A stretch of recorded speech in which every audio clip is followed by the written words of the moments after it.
अस्सलाम वालेकुम जी। आज का हमारा टॉपिक है quantum theory of latest heat capacity, जिसमें हम देखेंगे Einstein theory of specific heat. Latest specific heat भी कह सकते हैं आप इसे।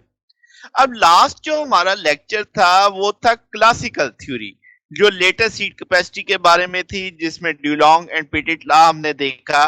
तो हमें उसमें पता चला कि जब भी टेम्परेचर ज्यादा होता है तब तो वो बड़ा अच्छा रिजल्ट दे रहा है, मगर लो टेम्परेचर के ऊपर वो जो हीट कैपेसिटी या लेटेस्ट हीट कैपेसिटी की वेरिएशन को सही तौर पे नहीं बता पा रहा था। तो उस जिस दौर वो था भी जाहिर है बहुत पुराना, उस दौर में क्वांटम इफेक्ट्स पता भी नहीं थे। तो फिर आपके पास 1911 के अंदर क्या हुआ, आइंस्टाइन ने इस प्रॉब्लम को सॉल्व किया। किसकी थ्योरी पे? क्वांटम बेस्ड थ्योरी पे। अब आइंस्टाइन ने सारे वही अजम्पशंस रखे जो क्लासिकल में थे, मगर क्या किया कि आपने क्लासिकल हार्मोनिक ऑसिलेटर वाला कंसेप्ट देखा था, उसको बदल दिया किसके साथ? क्वांटम हार्मोनिक ऑसिलेटर के साथ। अब जाहिर है लफ्ज क्वांटम आ गया तो उसमें डिस्क्रीट एनर्जी वैल्यूज होंगी उसके पास, जबकि क्लासिकल वाला जो आपका हार्मोनिक ऑसिलेटर था उसमें कंटिन्यूस एनर्जी वैल्यूज चेंजेस आ रही थी। तो बात समझ आ गई? तो ये एक वाज़ेह फर्क होगा। आगे चलते हैं। अब फीचर्स क्या है पहले वो देख लेते हैं। हम मानेंगे कि एटम ऑफ क्रिस्टल आइडेंटिकल है और वो सब के सब इंडिपेंडेंट हार्मोनिक ऑसिलेटर के तौर पे काम करेंगे। और एक सॉलिड में अगर एन एटम है तो उसके बाद 3 डिग्री ऑफ फ्रीडम हो अगर एक एटम के पास, तो एन एटम के पास कितनी हो जाएंगी? 3n। तो वो इंडिपेंडेंट है, तो 3n one dimensional harmonic oscillator बन जाएंगे। बात समझ आ गई? यानी डिग्री ऑफ फ्रीडम की बेस पे ही हमने बात कर दी। फिर जो ये अजम्पशन है कि तमाम के तमाम ऑसिलेटर सेम नेचुरल फ्रीक्वेंसी के साथ वाइब्रेट करेंगे। क्यों? क्योंकि हम ये मान रहे हैं कि आइडेंटिकल एनवायरनमेंट होगा सबका। ये एक उसका यानी बेसिक फीचर था। फिर आपके पास जो कि क्वांटम ऑसिलेटर हैं, डिस्क्रीट एनर्जी वैल्यूज होंगी, जैसे मैंने पहले भी बोला क्लासिकल में कंटिन्यूस होती हैं। फिर आपके पास कोई भी जो नंबर ऑफ ऑसिलेटर है वो सेम क्वांटम स्टेट में हो सकते हैं, यानी कोई बंदिश नहीं थी कि आपके पास सेम स्टेट में कितने आ सकते हैं, कोई भी आ सकते हैं। फिर आपके पास ये तमाम एटॉमिक ऑसिलेटर को आप पहचान सकते हैं, उनकी लोकेशन जो सेपरेट लेटेस्ट साइट पे होंगी। तो इसका मतलब डिस्टिंग्विशेबल है। तो अगर डिस्टिंग्विशेबल है तो ये Maxwell Boltzmann distribution of energy को ओबे कर रहे होंगे। ये एक बात, इसके सीधा सीधा ये 6 पॉइंट्स थे। अच्छा जी। तो अब क्लासिकल मैकेनिक्स में जैसे मैंने कहा कि एनर्जी मुसलसल बदलाव में थी, जबकि जब हम क्वांटाइज्ड एनर्जी की बात करते हैं जो कि प्लैंक्स ने उस दौर में बात की थी, तो उसी का आइडिया लेके जिस बुनियाद पे उसने ब्लैक बॉडी को समझाया था, आइंस्टाइन ने ये बात लेके चला। अब प्लैंक्स की थ्योरी के मुताबिक क्या है, डिस्क्रीट एनर्जी लेवल अगर हम ऑसिलेटर के देखेंगे तो उसकी फ्रीक्वेंसी को हम न्यू कह देते हैं। तो E is equal to n h nu. अब आप 2 पाई से मल्टीप्लाई भी कर दो, डिवाइड भी कर दो, H ओवर 2 पाई H कट के तौर पे देखा जाता है, और 2 पाई न्यू को हम ओमेगा नॉट कह देते हैं, जो उसकी नेचुरल फ्रीक्वेंसी हम कह देते हैं, बेसिक फ्रीक्वेंसी कह लेंगे। एन यहाँ पे क्या है? एन यहाँ पे क्वांटम नंबर है। अगर आप इक्वेशन 1 की फिजिक्स समझें तो फिजिक्स ये कह रही है कि आपके पास एक लेवल पे एन फोनॉन्स हैं जिनकी एनर्जी एच न्यू है। एन मल्टीपल था ना, एन आपका क्वांटम नंबर था। तो आपके पास यानी जिस लेवल को आप स्टडी कर रहे हैं उसमें कितने फोनॉन्स हैं? एन फोनॉन्स हैं, और आपके पास एनर्जी उनकी की है, फोनॉन्स की कितनी है? एच म्यू है। अब ये जो टूल आप इक्वेशन 1 में देख रहे हो, थोड़े अरसे बाद पता चला कि इससे बेहतर एक्सप्रेशन ये है, E n is equal to n plus 1/2 h nu, और हमने तो जो लिया वो एन एच न्यू लिया। अब मगर मैं जो सारी डेरिवेशन करूंगा वो एन एच न्यू से ही करने वाला हूं। अब इससे फर्क क्या आएगा, क्योंकि हमारा टॉपिक है लेटेस्ट स्पेसिफिक हीट, और जब मैं एंड पे जाऊंगा तो मुझे पता चलेगा कि ये 1/2 वाला करेक्टर हमारे पास कोई इतनी अहमियत का हामिल नहीं रखता। मैं एंड पे इस बात को दोबारा भी डिस्कस करूंगा कि इससे और इसमें फर्क क्या आएगा। एक 0 पॉइंट एनर्जी वाला कंसेप्ट आ जाता है जो कि लेटेस्ट स्पेसिफिक हीट में हमारा यानी एक उसका किरदार ही नहीं होता। तो इसलिए अगर आपसे इन जनरल पूछेंगे तो हम ये करेक्टर शुरू में ऐड कर सकते हैं जब हमें जरूरत पड़ेगी। तो फिर वक्त मैंने बता दिया कि मैंने जो लेके चलना है, इसको लेके चलना है एन एच न्यू को। ये भी चलाया जा सकता है, उससे मैथमेटिक्स ज्यादा स्ट्रांग हो जाएगा, ज्यादा केयर करनी पड़ेगी, तो इसलिए मैं उसको भी इन्वॉल्व नहीं कर रहा। ठीक होगी बात? अच्छा, अब चूंकि मैं बता चुका हूं कि मैक्सवेल बोल्ट्जमैन डिस्ट्रीब्यूशन चलनी है, वहां पे तो इंटीग्रल था, तो हम उसे समेशन में ही रखेंगे, क्योंकि आपके ऑसिलेटर क्वांटाइज वैल्यू वाले हैं, कंटिन्यूसली वेरी तो नहीं कर रही। तो एवरेज वैल्यू आप कैसे लोगे? Summation n is equal to 0 to infinity E n exponential minus E n k B T, और डिवाइडेड फैक्टर भी आपके पास exponential minus E n k B T आ जाएगा। अब देखो, मैंने जो आपके पास समेशन की रेंज रखी है वो 0 से इन्फिनिटी रखी है। क्यों? क्योंकि मेरे पास तादाद, एटम्स की तादाद ही बहुत ज्यादा है इसके अंदर, ठीक है। तो आपके पास सारे मुमकिनात एनर्जी लेवल वाले 0 से इन्फिनिटी वाले वहां पे हो सकते हैं। ओके होगी बात। अब ये जो इक्वेशन 1 थी जिसमें ई एन की वैल्यू आपने n h cut omega naught रख दी है, तो वो वैल्यू यहाँ पे प्लेस की जा सकती है। तो वो जैसे मैंने कहा 1 को प्लेस कर देंगे, 2 में वो मैंने प्लेस कर दी, यानी ई एन की जगह n h cut omega naught लग चुका है। ठीक होगी बात ये भी। आगे चलते हैं। अब आपने क्या किया कि यहाँ पे जो एच कट ओमेगा नॉट के बी और टी था उसको हम एक्स के तौर पे ले लेते हैं।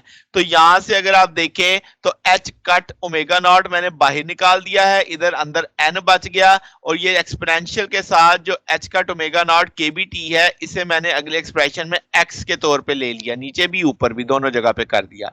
ठीक होगी बात, और कोई काम अभी खास नहीं किया। और एन आप जानते हो 1 0 1 2 3 है क्वांटम नंबर। तो अगर आप इसे एक्सपैंड कर देते हो, समेशन ओपन कर देते हो, तो इस तौर पे लिखा जा सकता है। अब आपके पास exponential x to exponential 2x, इसे मैंने इस पैटर्न पे जरा आसानी से समझ आ जाएगा लिख दिया। अब अगर आप गौर करो, जो ऊपर वाला फैक्टर आपको दिख रहा है, क्या आपको वो लगता है कि वो फर्स्ट डेरिवेटिव है जो हमारा डिनोमिनेटर है, ठीक है, और वो ऊपर वाला फैक्टर यानी जो आपका डेरिवेटिव है नीचे वाले का, वो एच का ओमेगा से मल्टीपल हो रहा है। तो अब अगर मैं इसको जरा रिवर्स ऑर्डर में समझाऊं कि आप इस सारे को नेचुरल वन मैक्लॉरन सीरीज का सहारा लिया, 1 प्लस ई की पावर एक्स प्लस ई की पावर 2x है, आप इसे इस तौर पे भी समझ सकते हैं कि ये इस सीरीज को एक्सपैंड करने से आएगा। ठीक होगी बात। तो अब आप अगर इसका डेरिवेटिव उठाते हो तो आपके पास ये टूल बन जाएगा। ठीक होगी बात। अब आपने नेगेटिव नेगेटिव से क्या कर देना है, पॉजिटिव हो गया, ये स्टेप में लिख दिया। फिर ई एक्स को ऊपर भी डिवाइड कर दो, नीचे भी डिवाइड कर दो, वो स्टेप कर दिया।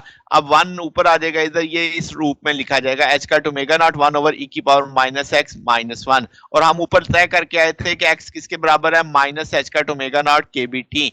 तो ये अब वैल्यू जब लग जाएगी इसके अंदर, तो आप देखोगे कि भाई यहाँ पे नेगेटिव था एक्सपोनेंशियल के साथ, तो वो नेगेटिव नेगेटिव क्या हो जाएगा, पॉजिटिव हो जाएगा। मैंने ऐसे ही लिख दिया। ये एच का ओमेगा नॉट ऊपर करके लिख देते हैं, तो ये इक्वेशन 3 के रूप में आ चुका है। अब ये जो इक्वेशन 3 आई है, ये बुनियादी तौर पे एवरेज एनर्जी आई है एक ऑसिलेटर की जो एट टेम्परेचर टी है। क्योंकि आप सारी चीजें देखो कांस्टेंट है, एच कट कांस्टेंट है, ओमेगा नॉट आपने सबके लिए सेम रखी हुई है। अब बोल्ट्जमैन कांस्टेंट सेम है, ठीक है। तो टेम्परेचर ही वेरिएशन पे आ गया ना, यानी एक सर्टेन टेम्परेचर पे जो आपकी एवरेज एनर्जी आ रही है। ओके, तो इसका मतलब यानी ये इक्वेशन हमें शो कर रही है कि जो आपकी कांस्टेंट है, यानी आपके पास क्लासिकल थ्योरी के अकॉर्डिंग तो इंडिपेंडेंट ऑफ फ्रीक्वेंसी हमारे पास कंसेप्ट आ रहा है, क्योंकि आपने सबके लिए सेम माना हुआ है। ओके, आगे चलते हैं। अब आपके पास इक्वेशन 3 में अगर हम कहें कि टोटल एनर्जी निकालो जी, तो आप उसे एन ई से मल्टीप्लाई कर देंगे, वो एन इसके साथ लिखा जाएगा। तो अब आपके पास इक्वेशन 4 टोटल एनर्जी आ चुकी है। हीट कैपेसिटी, जिसे हम लेटेस्ट हीट कैपेसिटी भी कह सकते हैं, वो आपके पास एट कांस्टेंट वॉल्यूम होती है जब आप एनर्जी की चेंज को टेम्परेचर की चेंज साथ देखते हो। तो अब मैंने यही किया कि इस फार्मूले को पार्शियल ओवर पार्शियल टी, ये पूरी एनर्जी का टूल लिख दिया। अब ये जो नीचे वाला फैक्टर था, अगर मैं इसे ऊपर उठा के लिखता तो इसकी पावर माइनस आ जाती, तो एन एच का ओमेगा नॉट तो आपका चूंकि कांस्टेंट होने के नाते डेरिवेटिव से बाहर निकल जाएगा, ये फैक्टर इस पे मैंने लिख दिया। अब पावर नीचे उतरेगी, एक पावर बढ़ेगी, बगैर पावर के एक्सपोनेंशियल फंक्शन आएगा, फिर एक्सपोनेंशियल फंक्शन की जो पावर है उसका डेरिवेटिव लूंगा, तो ये सारा टूल आ गया आपके पास। अब इसमें एक काम बस करना है आपने कि ये जो स्केयर वाला फैक्टर है ये नीचे उतर जाएगा, ये नेगेटिव, और ये वाला टी स्केयर के जो डेरिवेटिव लेने से नेगेटिव आया ये पॉजिटिव हो जाएगा। N h cut omega naught वैसे ही आ गया 1 और नेगेटिव पॉजिटिव हो चुका था। अब ये फैक्टर जो स्केयर वाला था नीचे उतर चुका है, एक्सपोनेंशियल के साथ एच कट ओमेगा नॉट के बी टी आ गया, और ये पावर वाला जो टी स्केयर था नेगेटिव के साथ वो नीचे उतर के पॉजिटिव हो गया है। ठीक हो गया। अब अगले काम में क्या किया है कि मैंने केबी से मल्टीप्लाई भी कर दिया, डिवाइड भी कर दिया। ये पूरा फैक्टर जो है आपके पास किस तौर पे लिखा जा सकता है, स्क्वायर के तौर पे लिखा जा सकता है। क्यों? क्योंकि आप देखो एच का टोमेगा नॉट इधर भी है, एच का टोमेगा नॉट इधर भी है, टी स्क्वायर आपके पास इधर भी है। तो आपके पास यहाँ पे केबी अकेला था, तो आपने केबी से मल्टीप्लाई भी किया, डिवाइड भी किया, एन बाहरी रहेगा, तो एन केबी एच का टोमेगा naught KB T whole square आ जाएगा, और ई की पावर एच का टोमेगा नॉट केबी टी लिखा जाएगा। इसे यानी एक्सपोनेंशियल के तौर पे मैंने रूप में लिख दिया है। अब ये बुनियादी तौर पे टूल बन चुका है इक्वेशन 5, जो मुझे आइंस्टाइन का रिजल्ट दे रहा है एन आइडेंटिकल ऑसिलेटर का, जो यानी हीट कैपेसिटी ऑफ सॉलिड है। अब इस टूल को ना थोड़ा सा हम कहते हैं कि चूंकि 3n आपके पास थी, यानी 3 डायमेंशन में हम चल रहे थे, तो इसे 3 से मल्टीप्लाई कर देता हूं मैं, क्योंकि आपने 3 डिग्री ऑफ फ्रीडम को कंसीडर किया है। अब इस जो 6 नंबर टूल है, ये वही उसी की एक्सटेंशन यानी 3 से मल्टीप्लाई हो चुका है। इसको थोड़ा सा सादा रखते हैं, काफी हैवी हैवी किस्म का लग रहा है।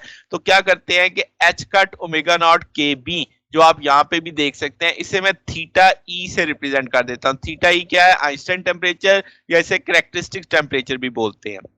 तो क्या हुआ, अब आपके पास ये वैल्यूज आ जाएगी। यहाँ पे जरा देखो तो थीटा ई over T E whole square लिखा जा सकता है, इधर देखो तो ई की पावर थीटा ई ओवर टी लिखा जा सकता है, नीचे भी देखो तो लिखा जा सकता है। तो इक्वेशन 6 को आपने जरा आसान से पैटर्न में लिख लिया, और याद रखना है कि एन के बी मोलर के अंदर किसके बराबर हो जाता है? आर के बराबर आ जाता है, ठीक है ना, यानी बोल्ट्जमैन कांस्टेंट की डेफिनेशन के अकॉर्डिंग।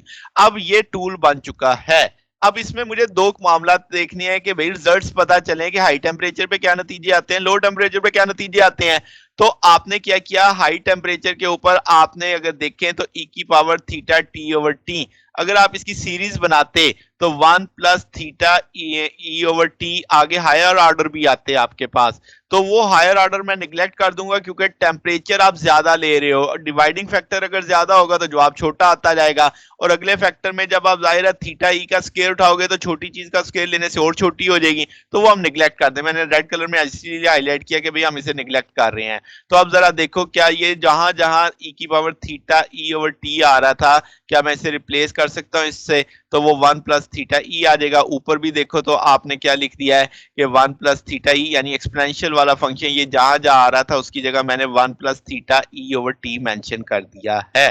ठीक हो गया। अब ये 1 1 से कट जाएगा, यहाँ पे सिर्फ थीटा ई ओवर टी रह जाएगा। अब ये थीटा ई ओवर टी का होल स्क्वायर था, यहाँ पे भी होल स्क्वायर था, ये पूरा फैक्टर कट जाएगा, ये फैक्टर नीचे उतर आएगा। अब मैं जानता हूं कि भाई टेम्परेचर काफी ज्यादा है थीटा ई से, यानी अगर आप देखो एच का ओमेगा नॉट के बी से टेम्परेचर की वैल्यू सबसे ज्यादा है, उससे भी ज्यादा है। तो इसका ना ये फैक्टर अगर आप देखो इस वाले फैक्टर को, तो डिवाइडिंग फैक्टर आपका बहुत बड़ा होगा, तो जवाब 0 के करीब चला जाएगा, निगलेक्ट कर देंगे इसको। तो आपके पास 3r के साथ प्लस 1 प्लस 0 आ जाएगा, तो CV is equal to 3r। यही रिजल्ट तो आपके पास ड्यूबिंग एंड पिटेट लॉ का था कि हाई टेम्परेचर पे आपके पास स्पेसिफिक हीट बराबर हो जाती है किसके? 3r के। तो इसका मतलब ये तो एग्री कर गए। तो आइंस्टाइन की थ्योरी, क्लासिकल थ्योरी एग्री करती है जब टेम्परेचर क्या होते हैं? हाई होता है। ये बात तो ओके हो गई। अब जरा आगे चलते हैं, लो टेम्परेचर का बिहेवियर क्या है। तो आपके पास जब हम कहेंगे टेम्परेचर कम है, तो थीटा ई वाला फंक्शन अब बड़ा हो जाएगा टी से, तो ई की पावर थीटा ई ओवर टी को -1 को हम कह सकते हैं ई की पावर थीटा ई ओवर टी। क्यों?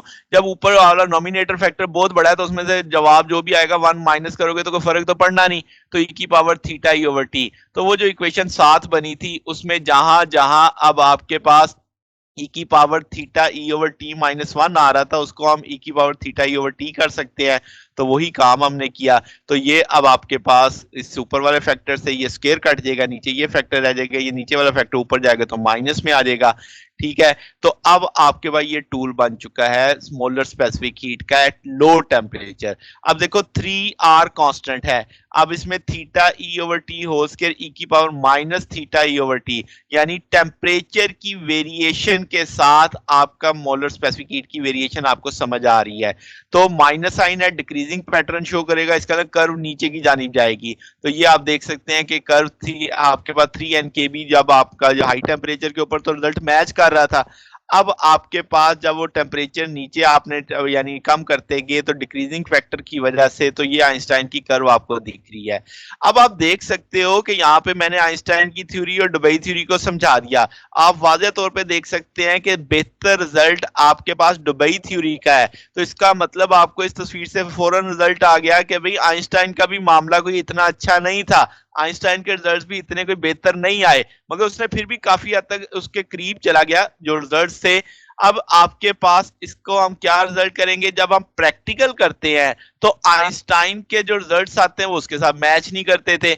अब स्पेसिफिक हीट जो आपके पास है सीवी, वो आपके पास डायरेक्टली प्रोपोर्शनल होती है टेम्परेचर क्यूब कह लें टेम्परेचर की पावर 3 के, जो दुबई 3 लाख के तौर पे आने वाले लेक्चर्स में हम देखेंगे जिस चीज को, ये यानी उससे प्रूफ होगा बुनियादी तौर पे। तो ये एक मेन ड्रॉबैक था कि एक्सपेरिमेंट के साथ वैल्यू मैच नहीं कर पा रही थी।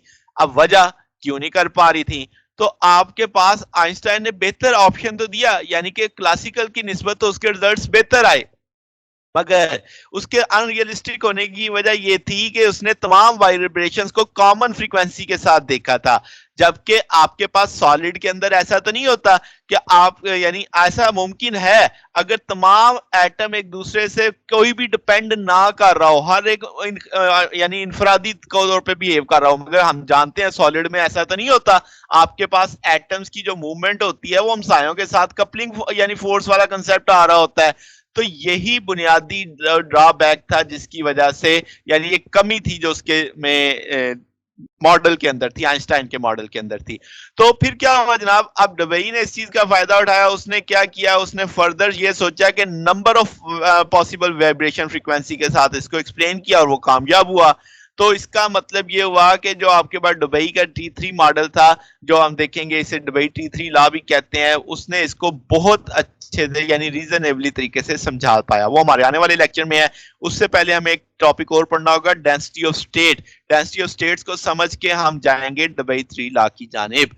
ठीक है। अब वो जो शुरू में बात हुई थी कि भाई आपने जो एनर्जी मैंने ली है वो En equal to NH new ली है इसकी बजाय। अब आप जरा देखो कि अगर आप सीवी को जब ड्राइव करोगे तो ये फैक्टर आएगा उसके साथ अजाफी। जब अगर आप इस टूल के साथ चल रहे होते ना तो वहां पे 1/2 H न्यू साथ आ रहा होता मेरे टूल के, या N स्टेट्स होती तो N साथ मल्टीप्लाई हो जाता। जब आप इसको डेरिवेटिव देखते हो कि आपने सीवी कैसे निकाला, DE/dt, अब जब इसमें टेम्परेचर वाला कोई फैक्टर ही नहीं है तो डेरिवेटिव लोगे तो इसका जवाब तो लाजमी जीरो आ जाएगा। तो चूंकि हमारा टॉपिक स्पेसिफिक हीट के रेलिवेंट ज्यादा था तो इसलिए मैंने सादा सादा रखने के लिए इसी टूल के साथ चलाऊं। इससे भी रखते तो रिजल्ट आना था, रिजल्ट में सिर्फ इजाफी एक टर्म आ जानी थी ये वाली, और वो भी फिर टर्म जीरो ही होनी थी, क्योंकि जब मैंने सीवी निकालना था तो DE/dt से निकालना था, इसमें आपके पास टेम्परेचर के साथ वेरिएशन ही कोई नहीं है तो वो जवाब जीरो हो जाना था। ठीक है। तो आपके पास इसीलिए इस टर्म को हमने ड्रॉप किया इसके अंदर, अदरवाइज कोई और मसला नहीं था इसमें, पर क्योंकि मैथ कदरे आसान हो जाता है इससे। तो ये हमारा आज का टॉपिक था। अगर आपको इसमें कोई बात पूछनी हो, डाउट हो तो नीचे कमेंट्स में पूछ सकते हैं। वीडियो अच्छी लगी हो तो वीडियो को लाइक कीजिएगा, दोस्तों के साथ शेयर कीजिएगा, चैनल को भी सब्सक्राइब कर दीजिएगा। अब तक के लिए इतना ही, बाकी इंशाल्लाह फिर नेक्स्ट देखेंगे। ओके, अल्लाह हाफिज।